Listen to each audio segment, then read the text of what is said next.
Ota-onangizni norozi qilganmisiz, biror ish qilmang. Biror ish qilmang. Chunki biror ishingiz yurmaydi. Biror ishingiz o'ngidan kelmaydi. Yoshlar shunga e'tibor qilmayapti-da. Ota-onasini norozi qilgan yigit hech qanday ish qilmasin deydi ulamolar. Chunki 1-2 bo'lmaydi. Va ota-onasini xizmatini qiladigan kishi ham hech ish qilmasin dedi. Alloh uni rizqini berib qo'yadi dedi. Qarang, hech ish qilmasa ham ota-onasini xizmatini qiladigan kishini rizqini Alloh berib qo'yadi. Chunki payg'ambar alayhisalom ham hadis aytayaptilar-da. Yoshlar, mana shu narsani tushunib yetishimiz kerak.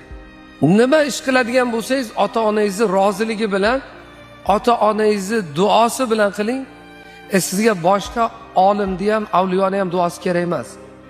Birinchi ota-onani duosini oling.